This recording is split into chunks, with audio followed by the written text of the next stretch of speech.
everybody, and welcome to Sports Chat with DJ Matt here on 91.5 KNS YouTube, your local alternative. I am DJ Matt. As always, DJ Echo is here. Hello. Yes. So, if you missed any part of the show, it'll be on YouTube later tonight.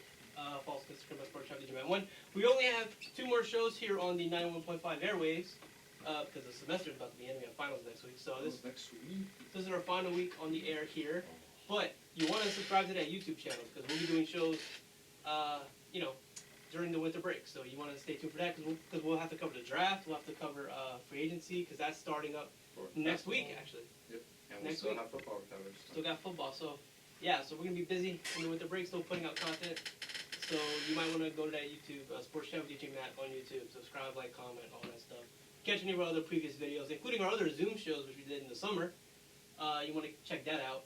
So let's get into it. So, I'm actually upset with this game, the Saints game, because if they can play like this, they played so well. This is the best they've played ever. Why can't they do this more often? I know, it's like where was this team? Like, where was it? Like, what the hell? Where was it? But I will say this. Up until last week, going into the Chicago game, I really didn't know where the Saints were in terms of how this year was going to pan out. Like, 1 week they would play really well, and the next week they would lose to, like, the Raiders or something. You know what I'm saying? So I didn't know, but going into that Chicago game, I was like, all right, this is going to be the test. This game, Tampa, and then next week Tampa Bay is going to tell us where we stand pretty much as a season. They beat Chicago barely. But they beat Chicago. Barely. They come out against Tampa Bay. Tampa Bay being the favorites. Yeah, we even picked them. And I turned this game on, and halfway through the second quarter, it was over by the time. It was over by that point. It was over by that point.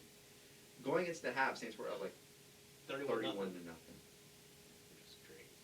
And I just got to say, at this point, it's like, I really think that New Orleans is a contender. If their defense can play like that versus a team like Seattle, we got a chance. we got a shot. I'll say this, offensively, that was a classic Saints game offensively. Drew got Michael Thomas back, Emmanuel Sanders back. Everybody was back, and it just showed. And, obviously Drew's not going to throw the ball 40 yards down, so we know that's going to happen. But he wasn't throwing like 5 yards every Exactly. time. He was throwing some bombs. He was picking apart that defense. And our offense played like that, our defense played like that. We got a chance to go to the Super Bowl. We are a Super Bowl team. And this is what's frustrating. It's this defense is capable of being an elite defense, because that was the best defensive performance by any team all year. So that's what our team is capable of. Why don't we do it more often? That's what's frustrating. And I'll tell you what might be a reason for this. They're playing the Bucs. They got that number. And every single time we play the Bucs, you look at Marshawn Lattimore versus Mike Evans. Marshawn Lattimore always shuts down Mike Evans. Because he hates Mike Evans. Always. He literally hates shuts down Mike Evans. Which is very funny. So I think that defense just stepped up to play tonight. I mean, the pass rush was there. I mean, they had one drive where Hendrickson, I think, got 2 sacks. Technically, he got 3, but because of a penalty when they count. But he really got 3 sacks. 3 sacks in a row. My boy Trey one Henderson, drive. I believe he's 3rd in sacks in the NFL total this season. So I mean, that's pretty good. Good for Trey Henderson. I mean, Cam Jordan is the guy on the line, but we've got guys on the line. In the first play of the game, you put your rookie tackle on Cam Jordan. What are they doing? That was what? But I mean, you think of the line. You got Cam Jordan. You got Hendrickson. Davenport. You got David Onyemata. Onyemata. Linebacker core is solid with the addition of Quan Alexander. I don't think he played. He didn't play because I think he's starting to go through the COVID protocols on it. He'll be playing next week. That's what I'm excited about. Because if our defense can play like that, you add Quan Alexander in that linebacking core with him and Demario Davis. Right. I mean, our front 7 is looking pretty good. And this is the thing. The secondary can play. I mean, we found that out last night. Norris Jenkins shut down AB. Mike Evans got 4 catches, but that wasn't on Marshawn Lattimore. None of those were on Marshawn Lattimore. When Marshawn Lattimore covers Mike Evans, he shuts down Mike Evans. And Chris Godwin, they put whoever on Chris Godwin.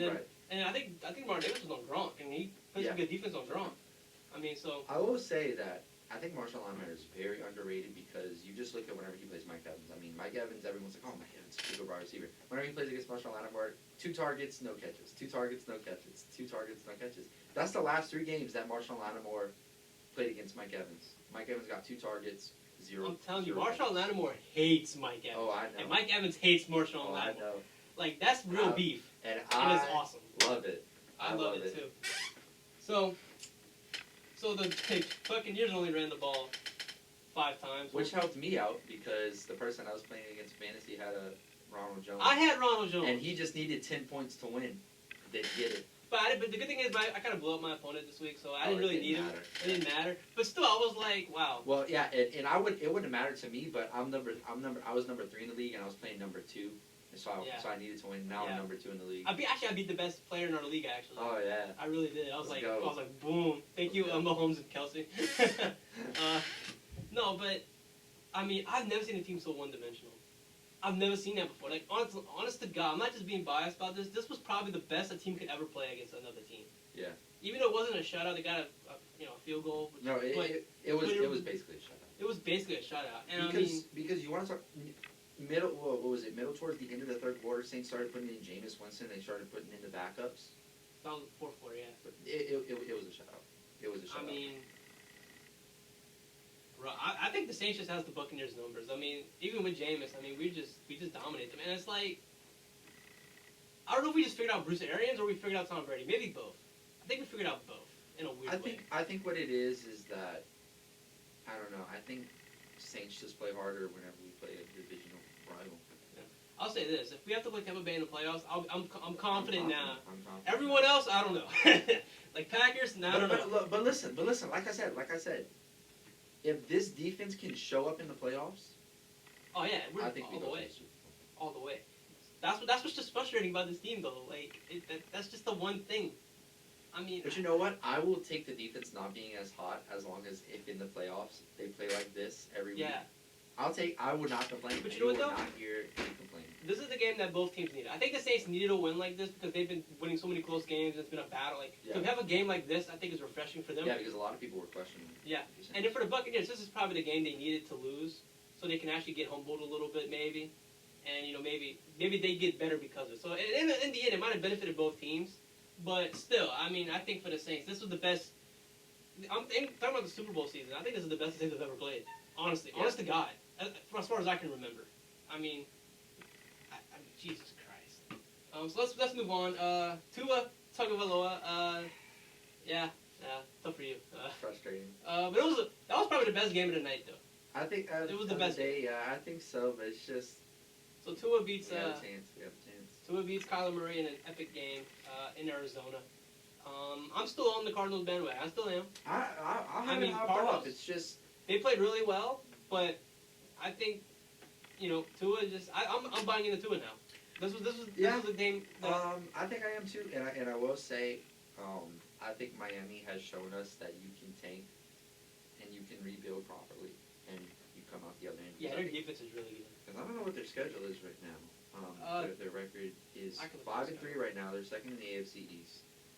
The upcoming games that they have, they've got a really tough one against the Chiefs, and they got a really tough one against the Bills. But the rest of their games are winnable. I mean, you look at the Raiders, they can win that. Patriots, they can win that. Bengals, Jets, they can obviously win those. Yeah. And then Broncos, Chargers. Patriots. These are definitely some games that they can win. So I think right now, Miami Dolphins are kind of a sleeper pick for the playoffs. I think they're in the playoffs right now. If the playoffs were to start today, they're in. They are, but a lot of people are going to discount them because I'm not. It's the Dolphins. I'm buying into that. Brian Flores is doing a great job over there. Yeah.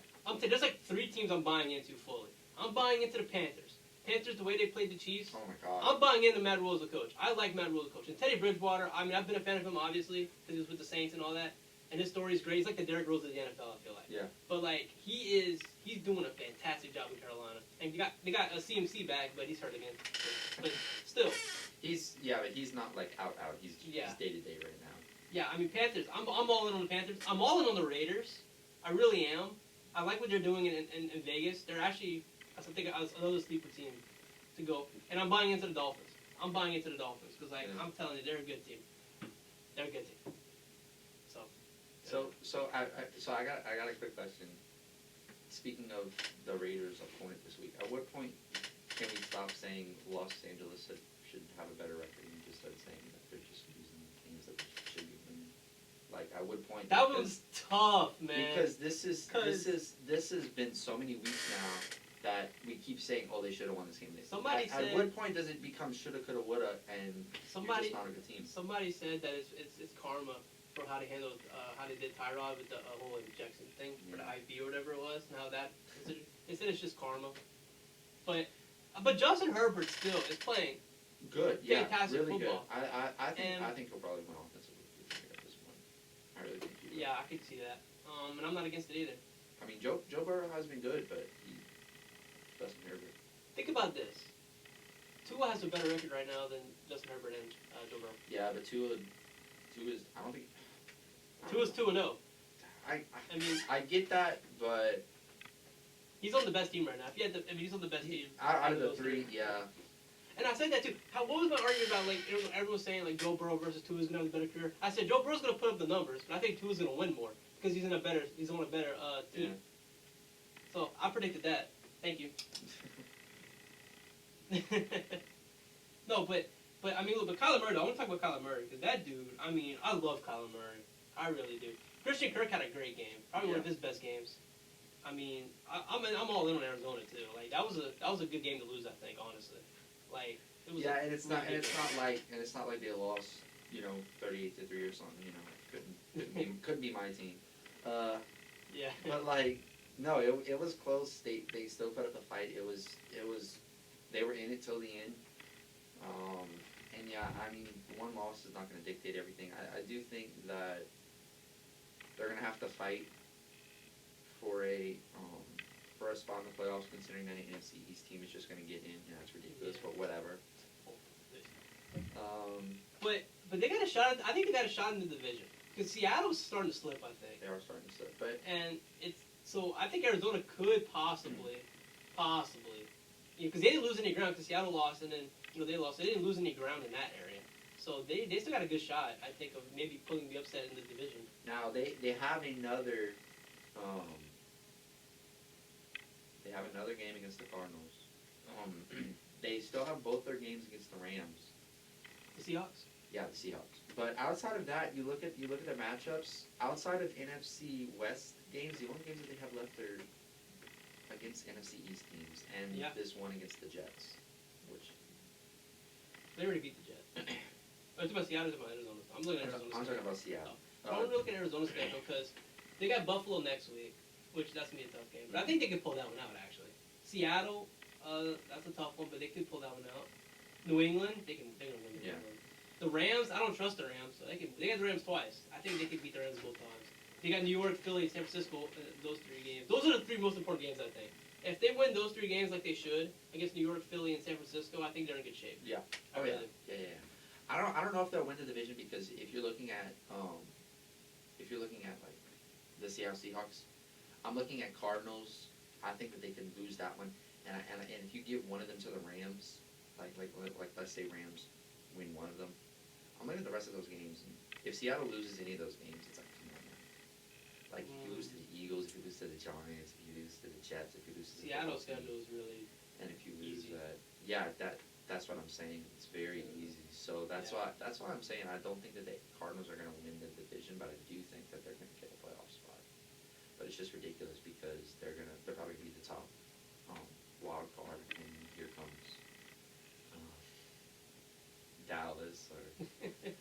Well, I'm rooting for Philly. Yeah. Actually, no, I'm actually rooting for New York. I don't know. Wait, time out. How did New York? Oh, probably because of Dallas.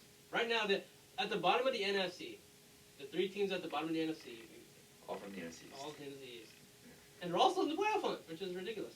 I'm rooting for New York to actually win the division, but I think Philly's going to end up winning it. Hopefully. Well, we'll see what happens. I just don't want Dallas to win it. Let's move on from the NFC, go to the AFC. Number 3 on your list. Yeah, because that's an interesting topic right there. So, J.J. Watt said publicly that he doesn't want to be a part of any rebuild, which obviously Houston's going to go through some type of rebuild. Although they still got Deshaun Watson, and they'll but they got to go through a rebuild. They got to go through some type of rebuild with everyone else. Yeah. And J.J. Watt's career is dwindling down. I mean, it doesn't seem like he's been in the league that long, but he's been in the league for a good bit. He has, yeah. And he's been really good. And he's one of those players that I think deserves a championship. or at least a chance. Because I feel like in Houston, they never really had a chance. They made the playoffs, but you knew they never really were gonna go all the way. So everyone's saying that a J.J. Watt trade in the offseason is more than likely going to happen. Probably to a contending team. Right, and now, since Bill O'Brien is not the GM, it'll actually be for some compensation. Yeah. So it's going to be interesting to see where he ends up. And I mean, I know we've been saying Pittsburgh would be a great place. Obviously, I think Pittsburgh is only the most likely because of the brothers. But outside of that, I don't see any reason. Now, I don't see any reason why they would deal him into the AFC. Usually, whenever you want to trade him out of the AFC. You want to trade him out of the AFC. You Come would to the trade him Saints. to the NFC. Come to the Saints. Can we have hope? Yeah, please. JJ, I don't know, because see, this is the thing. Houston's going to be asking a lot. First round, they're going to be asking for a first round pick. I can almost guarantee that. And this is the thing. I would say come to New Orleans, but we're going to need to rebuild ourselves anyway, so that really wouldn't matter. So I would be looking more at like possibly a Green Bay, maybe going for a JJ Watt. That's a possibility. Great place for JJ. You look at one of the Seattle. Seattle or Carolina is also a possibility. Maybe kind of. What about San Francisco? Because San Francisco, they lost to Forrest Buckner and Sheldon Day, and they're dealing with a lot of injuries. JJ Watt and Nick Bosa. Yeah, but Nick Bosa and JJ Watt, that'd be a pretty good tandem. Yeah, I mean, I think it would be. But I don't know. We'll see. I think it'll definitely be an NFC team. NFC team. The only way I see it being an NFC team if it's Pittsburgh and if the brothers convince Watt to pull his weight to get to Pittsburgh. And if so, I think for the next 3 or 4 years it'll be Pittsburgh versus Kansas City every single time for the crown of the AFC East. I think JJ Watt might actually be the person that changed the tide for a team. Like I was looking at like Seattle. You put JJ Watt in Seattle, that defense is like infinitely better. And Seattle now is like the favorite. Like where JJ Watt goes, depending where he goes, but for the most part, like, look at all the top teams in the league. If he goes to any of those teams, like if he goes to Tampa's done. Yeah, but he goes to New Orleans. Trade deadline's over, right? Yeah, but right now I'm talking about like in the offseason. I'm just saying like he goes to Green Bay. They still got Aaron Rodgers. I think that's done. I think Green Bay would be my favorite in the NFC. Because they got JJ Watt. So that's what they're lacking in Green Bay, honestly. Yeah. Other than another receiver, but Aaron Rodgers is so good to where he kind of makes up for all that lack of talent because they're still putting up 30 points a game. You know what I mean? So, yeah, I think JJ Watt should want out because they're wasting his career. Much like Julio in Atlanta, they need to get Julio out. So yeah. So let's talk about Josh Allen because he had a fantastic game What a against man! the Seahawks. Thank you, Josh Allen, for my 30 points in the Yeah. So they beat the Seahawks. by 10 points. And this is what I want to say. Russell Wilson has played great all year, but right now I think Josh Allen bumped him out of the MVP race, and Josh Allen like he's now in it. You know who I think needs to be MVP? I think Big Ben needs to be MVP, and this is why. I'm not against it. You look at last season, whenever they went 8-8 without Big Ben, without running back. I think Juju was even out for a little bit. They went 8-8 without him. He comes onto the team. They're 8-0. They've already matched the same wins that they got last season, and you got to think that they're going to get more. I'm not saying that they're going to go 16-0, but I am saying if you look at their schedule, I'm only seeing. I'm looking at the Ravens going to be a tough game. Colts and Bills are going to be a tough game. Browns could be a tough game, but the rest. You're looking at some easy ones. You're looking at 2 games against the Bengals. You're looking at a game against the Jaguars. You're looking at a game against the football team. I mean, those are some easy. Those are some easy wins right there. You know what, though? I know Big Ben doesn't have the stats to compete against a Josh Allen, to compete against a Russell Wilson, even a Patrick Mahomes. But whenever you talk about most valuable player, I think it goes to Big Ben. I think right now Mike Tomlin's definitely in the front for coaching of the year. Not even close. And Big Ben, I think if they do go 16-0, I think Big Ben could get some MVP considerations. I mean, you go 16-0, that's only been done 2 other times. Yeah, 2 other times. With the Dolphins and the Patriots. Yeah. I'm looking at their schedule. I don't think it'll happen just considering it's tough. Some of the teams that they have to play. But they already beat Baltimore, so I look. The problem with Baltimore is that they don't go downfield, and the way that secondary in Pittsburgh, it's gonna be tough. So I see them. Yeah, me too. I still love Lamar, but they're not going anywhere. They're gonna beat. I think they're gonna beat Baltimore again. Yeah. The only game I'm really worried about maybe would be Buffalo. They're gonna beat Indianapolis. As much as I love the Colts, they're gonna beat Indianapolis. And Cleveland, they're not. They're gonna beat Cleveland. So the only game I'm thinking they might lose would be Buffalo. I'd be surprised if they lose any other game, to be honest. Yeah, so I mean, I just think he should get it. I saw somebody saying that, and of course people in the comments are like, "Oh, you clown! You should go to Russell Wilson. You should go to." But I agree. It's the most valuable player, and I mean, Big Ben has already has matched the wins that they got last season. Yeah, let me look at this. I mean, Big Ben's stats. They're not as good as like the Russell Wilson, but I mean, I don't think it should be purely 18 touchdowns, 4 interceptions. That's not too bad. I don't think it should be purely stat driven. I think it should be with this. Usually, if you're on the best team and you're the quarterback, you're gonna get MVP. That's usually how it works. But it shouldn't work like that. I mean, but that's just how it is. I mean, same thing with MVP in the NBA. Like Giannis was on the best team. Yeah, in the but I season, mean that. He won MVP.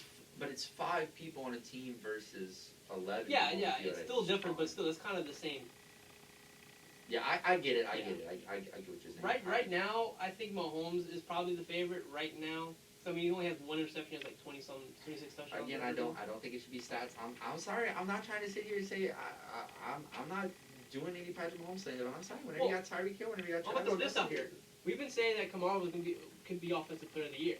But on the telecast, Chris Collinsworth is talking to Kamara like he's going to be like an MVP candidate. He was saying like, well, he should be an MVP candidate. I think he should be an MVP. And if you think about it, Kamara's been the really only consistent thing all year for the Saints, and a big reason why they're 6-2. I think he should be. I think he should be at least considered. Yeah, I would say you want to talk about outside of quarterbacks. I would say Dalvin Cook and Alvin Kamara are the 2 players that should be considered for MVP. Yeah, and I think out of those 2, I think you got to look at. I mean, Dalvin Cook is going off right now, and he's the reason why Minnesota's starting to win. Yeah, but Alvin Kamara, same thing with the Saints, and the Saints are a little bit better than them. But anyway. So we kind of already touched on the Panthers, like I said. Almost pulled off the upset. Almost didn't happen though.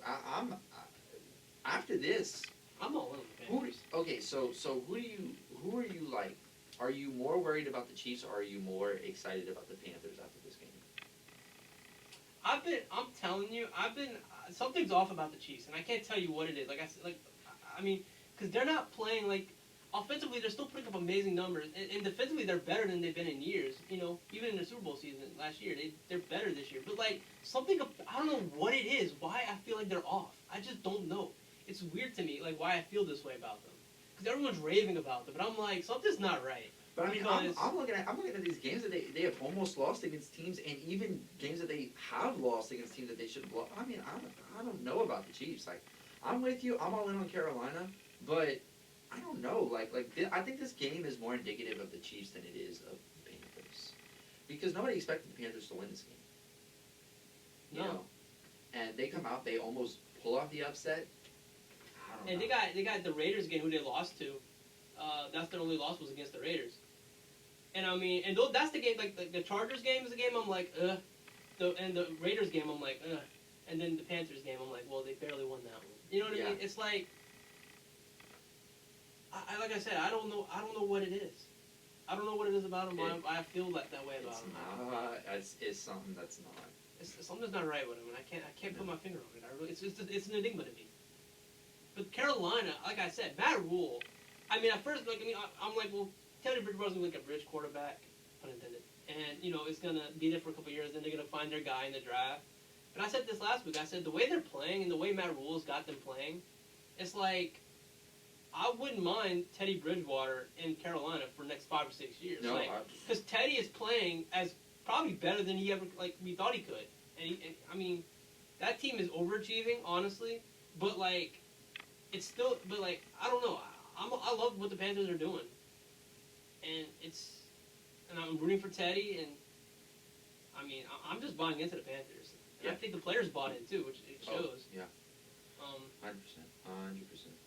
So, good for Teddy. I'm happy for Teddy. So, all right. So let's get to the picks recap. So I lost again. I'm unstoppable. You're the Chiefs of picks. Yeah, I'll be the Jets of picks. That's fine. I mean, you got 2 wins, so you can't be the Jets. Who has 2 wins? New York has 2 wins. The Giants have 2 wins. You can stay in New York. I do like the Giants. I do like a Giant. I do like the Giants. I thought you were going to say Cowboys. I'm like, please don't put No. I'm not gonna do that. I'm not that mean. But yeah, and this is the problem. This is the problem with us, is that whenever you pick the winner, it's always a close game. Yeah. Whenever I pick the winner, they decide to blow out their opponent. Well, after the Dolphins beat the Cardinals, I was like, I don't care what the score is. I feel like I got him on that one. So I was like, I'm going to clear myself the winner, but I'm like, no, I can't do that. That's not fair. You know. Yeah. I like to be fair. So we got to talk about that Coach Ramos game. That was not an interception. I don't care what anybody says. That was not an interception. What were those officials smoking? That was not an interception. I blame Roger Goodell. Roger's now screwing with my Colts. It's bad enough he screws with the Saints. He's now screwing with the Then Colts. start screwing with the Cardinals. I'm done. We're riding. Roger, that's not an interception, dude. How is that an interception? And now look, I know there was still like a quarter and a half left in the game. Baltimore probably. Okay, that changed the entire game, all right, though. but listen. Oh. The Colts had 1 yard of offense in the third quarter. I'm sorry, I don't think it would have changed much if it was called back. But that interception led to a touchdown drive. I get that, but what I'm saying is that the Colts offense just decided to stop playing in the second half. I don't think it would have changed. And look, I had Baltimore defense on fantasy, so I'm kind of glad they called an interception because it gave me points. But at the same time, that wasn't an interception. I'm sorry. It changed the game, honestly. And I was feeling so good. I was like, the Colts are making Lamar work so hard. I'm like, good job, Colts. And then second half.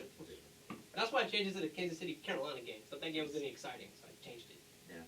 That was not an interception. I don't care what anybody says. The fact that John Harbaugh even threw the challenge flag. The fact they actually reviewed it, and that's what the conclusion they came up with. Oh yeah, that's a pick. Whenever the team who caught the interception is throwing the challenge flag, you know that you better call that back. But no, they're just like, no, it looks like an interception to me. Oh, what do you mean he dropped it? No, come on now. Come on now. Come on now. Anyway, let's go through these games go from through it. Week 9. So, Thursday, we had Green Bay versus San Francisco. Green Bay trounces the San Francisco 49ers 34-17. I think San Francisco at this point is out of, not out of playoff contention, but I think even if they make the playoffs, I don't think they're winning in games. Well, we hope the same beat them this week. I think they will. I hope. Moving into Sunday, we have Denver versus Atlanta. Atlanta decided to start playing. It's a little too late to start playing. Atlanta wins that one 34-27 against Denver. I was high on Denver at the beginning of the season now. Anyway, moving on. Seattle at Buffalo. Buffalo wins that one. I would say kind of shockingly, 44-34. That would be a 10-point game right there. Josh Allen played out of his mind. Thank you, Josh Allen, for fantasy purposes. Moving on to Chicago versus Tennessee. Tennessee win that one, not as convincingly as I thought, but still win it 24-17. I think Chicago is a poser of a good team right now. I think Tennessee is a lot better than people want to give them credit for because they've had a couple losses that they shouldn't have lost. Baltimore at Indianapolis, we talked about that one. That final score was 24-10. Not much more to say that one. Same thing with the next game, Kansas City, Carolina. Kansas City barely wins that one, 33-31. That was the closest game, I think, all day. Tied with another one. Detroit at Minnesota. Minnesota is starting to win games thanks to Dalvin Cook. It has nothing to do with Kirk Cousins. 34-20. Detroit is pulling a Detroit, as they always do. Poor Matthew Stafford. Start good and then start losing games. That dude's all needs to get out of Detroit. Yeah, game of the week, New York at Washington. New York wins that one, 23-20. Alex Smith got back in the game. Threw 3 interceptions, but he got back in the game. That's all that matters. Houston at Jacksonville. Houston barely wins that one, 27-25. Now, the starter for Jacksonville, Jake Luton. First pass. Look at that. Was looking good. So, is Mitchumania over? That's probably going to be over anyway, because, they go draft probably Justin Fields or somebody. But anyway, Las Vegas at Los Angeles. Las Vegas wins that one, 31-26. I think it's time to kind of close the book on Los Angeles for this season, at least. I don't know. They've been losing too many games at this point for me to say. Maybe they're losing on purpose, because now they know that, well, what if we get a high draft pick? Maybe we can get one of these receivers, one of these running backs. Who knows? Who knows? Pittsburgh at Dallas. Dallas decides to play. It makes it a close game. Pittsburgh still wins that one. Garrett Gilbert defeated. looks pretty good as quarterback. 24-19. I remember the last drive it had Zeke, so I was like, if Dallas has to win, I need it to be a Zeke touchdown. If not, I don't want them to win. Right. They didn't win, so I'll take it. Miami and Arizona, probably game of the week. Fortunately, the team lost 34-31, but it's all right. We're going to bounce back next week. We're going to take that game. I don't remember who we're playing, but we're going to win. New Orleans at Tampa Bay. Oh, we talked about this one. 38-3. Haha. Tom Brady. Go So wait, kiss your kid. can we have a quick? Can we do this now? I know the Falcons have what 28. They have 28-3. The Falcons, right? Yeah, 38. So we can have 38-3 for the Buccaneers. Yeah, that should be a meme now. Yeah, but they didn't like blow it 38. Yeah, but everyone thought they were gonna. Everyone thought they were gonna come in and beat us easily. I guess I don't know. Tom Brady go retire, go get your kids or 38-3. something. I don't know. Monday night game, New England at New York. I think if we would have put this on Monday night last year, literally nobody would have watched this. Nobody would have cared. No one cared this year. No one cared this year. We were invested because I decided to pick the Jets. I still didn't watch the game. I thought I was going to. It's like, nah, never mind. I don't want to focus on that. And then Jets almost win that one. I think the Jets realized they were gonna win. They were like, nah, we need to lose, It bro. came down to a field goal. New England was down 30-27. Teams won by Cincinnati, Cleveland, Los Angeles, Philadelphia, and only Cleveland and Los Angeles beat the bye this week. Hey, like, I'm serious. Like I saw something. I think Antoine Means posted this. Where it was like, Bill Belichick loses to the Jets, so the Jets lose out in their first pick. Yeah. Like play chess, not checkers. Yeah, I saw that. I was like, that's honestly, if that's really what's going on. That's brilliant. Like, I still think Jets are a lock for the first round pick. yeah. They're still the only winless team in the league. I don't see them. I don't think they need to go with 16. Just go with 16. Just do it. Just do it Just for do us. Because I mean, Poor Trevor Lawrence. 'cause at this point you're gonna have a losing record anyway, so you might as well just go all in and just lose. Might as well. And also apparently they had gambling in the Jets locker room. I did hear that. Ooh, I'm telling you, that organization is sneaky. New England back to their cheating ways. No, it wasn't New England. No, it's not. That's the organization looking at it. Creepy. Anyway, Let's talk some college football, because we never get to talk about college football, and I want to talk about college football. we had an upset. I was watching this Florida-Georgia game, and they were playing in Jacksonville for whatever reason. And like they're playing in Jacksonville, which is in Florida, but yet Florida was still the away team. Does that make any sense? Nope. But either way, so we're all talking about Trevor Lawrence and Justin Fields and Trey Lance to a degree, but everyone's forgetting about Kyle Trask. I saw Kyle Trask play against Georgia, and I'm like, you know what? This kid is actually pretty good.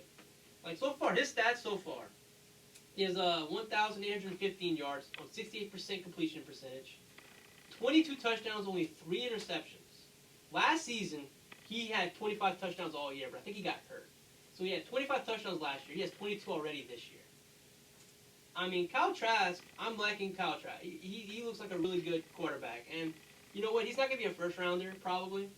But if a team picks him up in the second or third round, I feel like that might be a steal, honestly. So I'm liking what I've seen from him. Yeah. I really am. Yeah, I'm kind of less invested in college this season than I was last season. Oh, I am too. I'm not going to lie. I am too. Um, But I mean, I was just watching. That game was on, so I was watching. I don't know. I didn't watch it, but after seeing Clemson finally lose a game, that was something interesting. Of course, it was against the number 4 team. It wasn't like they lost to like an unranked team. And they didn't have Trevor Lawrence. So how could, like, I mean... But still, they lost. They still lost. So now they're out of the top spot. What are the new rankings? I want you. Alabama's number 1 now. UL's been winning, Uh-huh.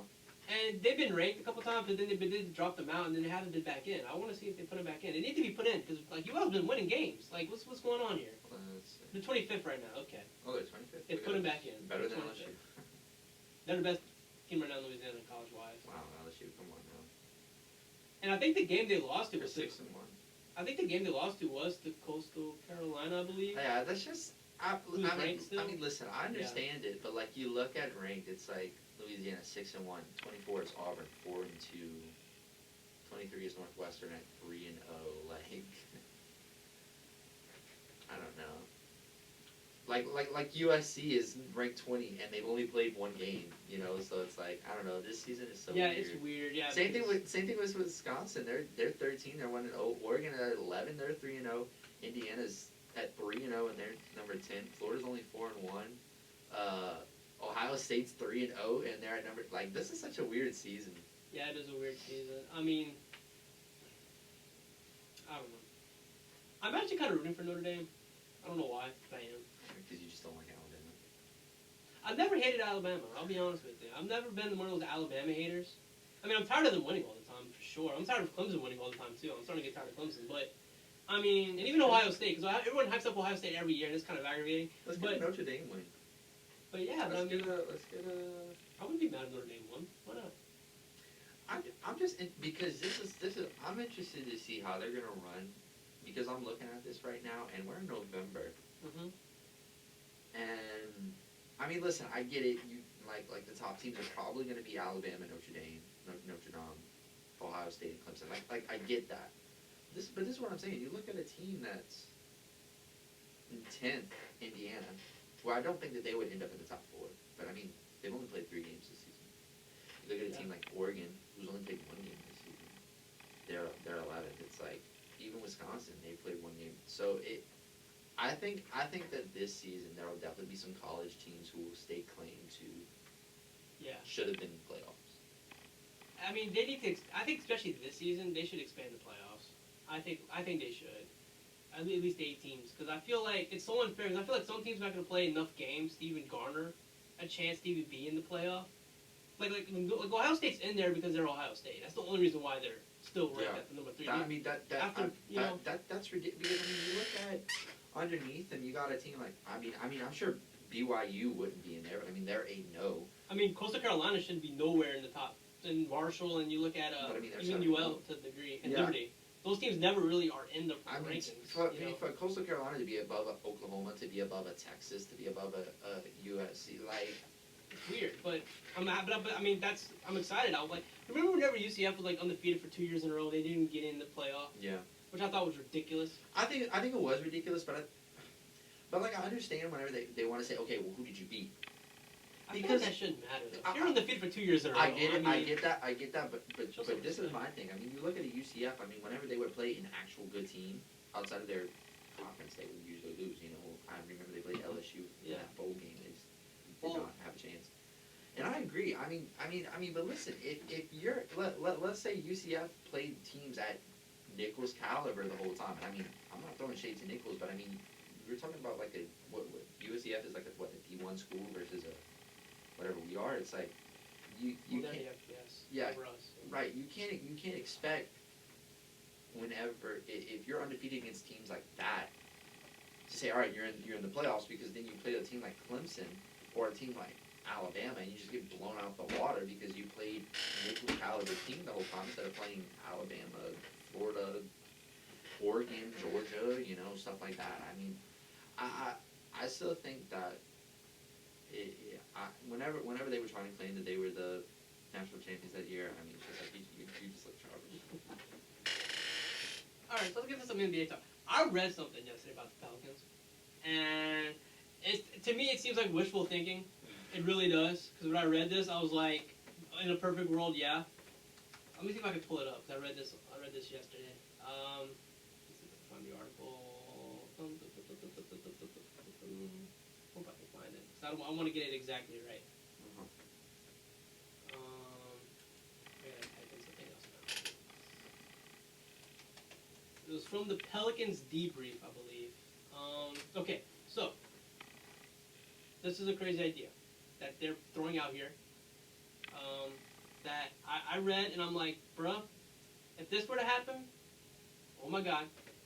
So obviously Drew Holiday is being talked in trades. Obviously. So this is the trade that they proposed. Might be a possibility. Now listen to this. So we trade Drew, JJ Redick, the 13th pick, and the first round pick in the draft in 2022 for who? Devin Booker. Ooh. Intriguing, huh? Intriguing deal. Because they were thinking of, imagine you had because I mean, the problem with the Pelicans, I think in this offseason is cap space. I think they're not going to be able to get really a free agent person that they need, like a big free agent or anybody. So they're saying, well, Drew Holiday, JJ Redick would clear some cap space. I mean, you give them the 13th pick, and you get the first round pick in 2022, but you get Devin Booker. And you get Devin Booker with a Brandon Ingram and a Zion, a big three. And, you know, I mean, now, is it going to happen? Probably not. I don't think this deal's going to happen. It's wishful thinking to me. But if it were to happen, I'm not saying we're contenders right away, but I feel pretty good about our chances. You know?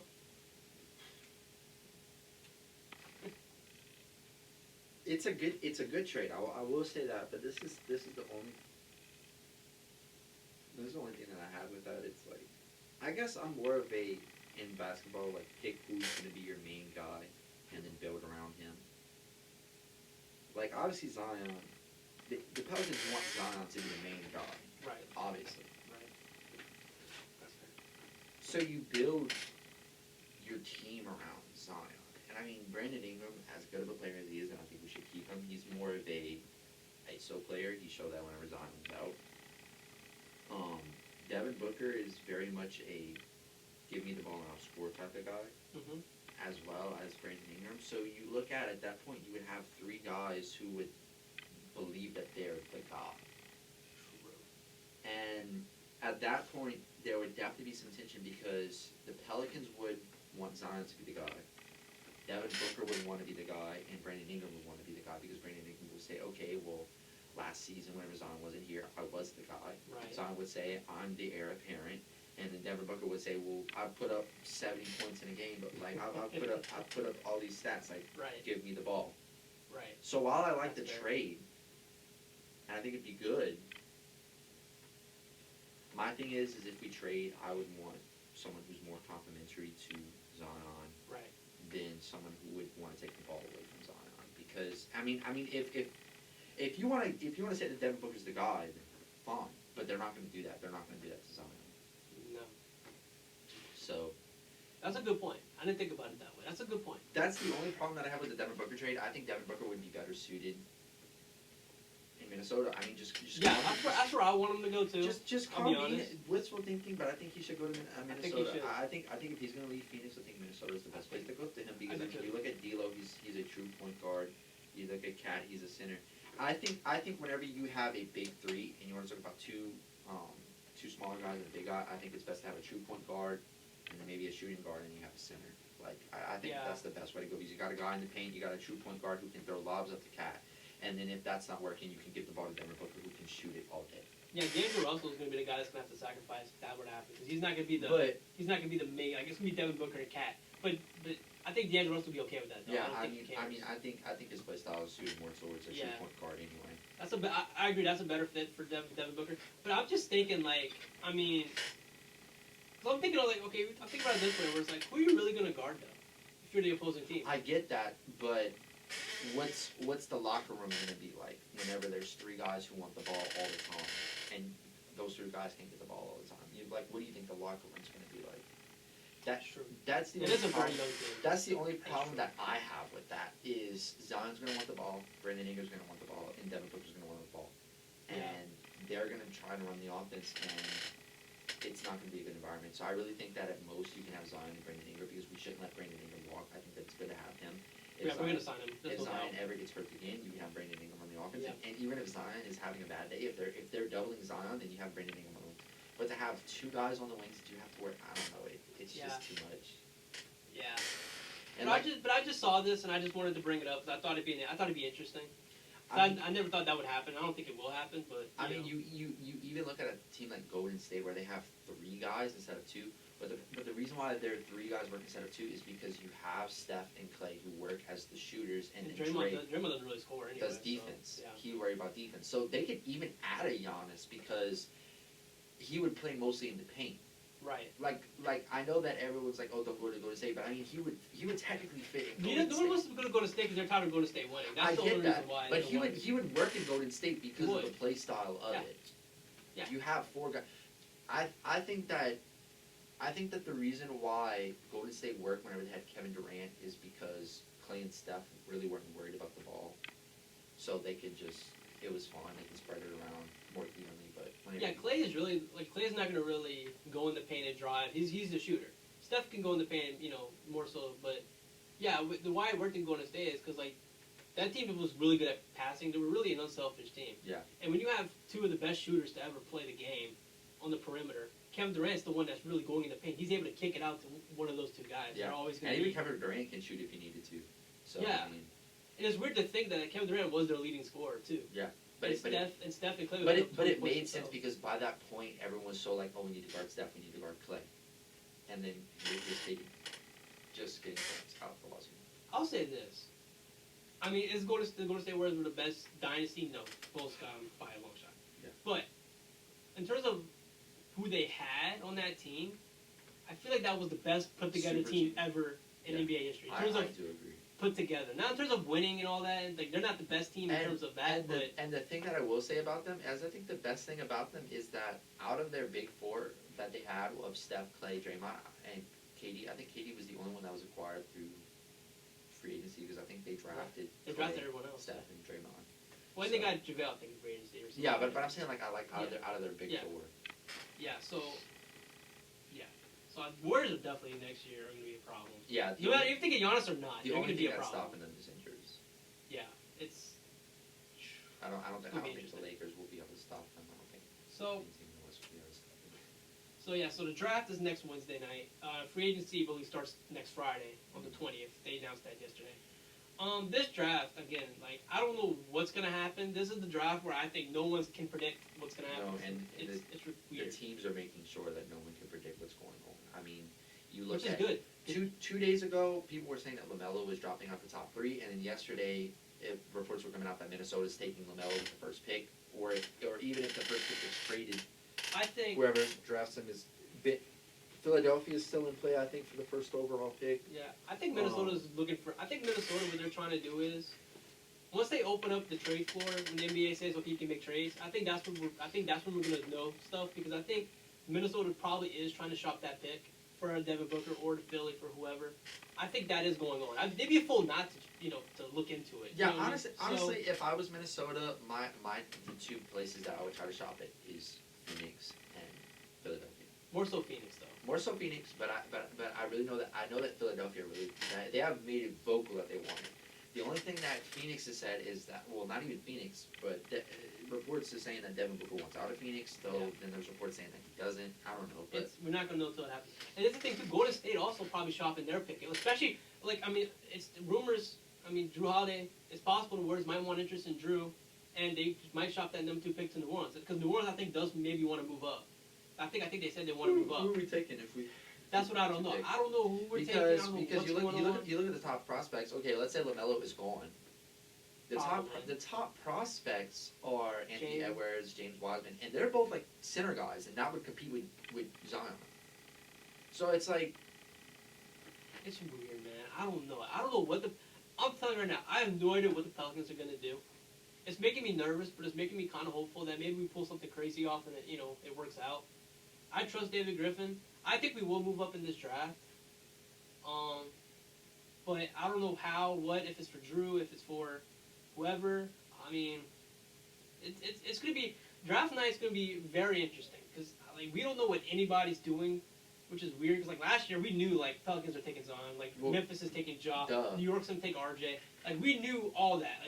first three picks were locked in. We're locked in.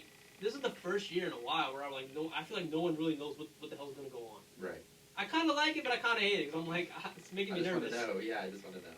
So that's gonna be next week, and then free agency is gonna start on the 20th. I don't expect too much out of free agency though.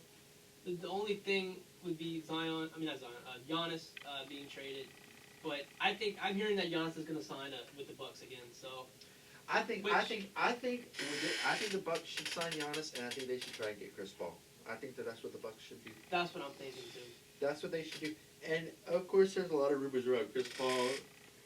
Some saying that he might go to the Lakers. Some saying he might go back to the Clippers. Some saying that he can go to the Nets. And I kind of want him to stay in OKC, honestly. I'd be okay with that, but Because OKC. I would also like to see him go play with Giannis. I think Giannis needs to. Do you think OKC is one piece away right now? Depending how they played last year, I feel like they're one piece away, which is weird. I think they're one But they need a Giannis. Or they big need, away. Yeah. They're one big away, like a Giannis type player. Yeah. Because they have their center, who's more of a defensive guy. They have their shooting. They have Chris Paul, but they're kind of lacking at that forward position. Yeah. So, I don't know. I don't know. Like I said, this could be. It'll be a wait and see game. I'm happy it's next week and not December 1st. I don't want to wait too much longer. I want to get this. I want to get this rolling. I'm ready. I'm excited. And the season is going to start December 22nd, more than likely. I think they agreed on that, so that's going to happen. We don't know any of the scheduling yet. That'll probably come out within the next couple of weeks. I'm sure. Yes, that's gonna do it for us today. One more show of the semester. That'll be Thursday. We'll Thursday. have picks as always. We'll have picks and After that, it'll be all on Zoom. all on Zoom.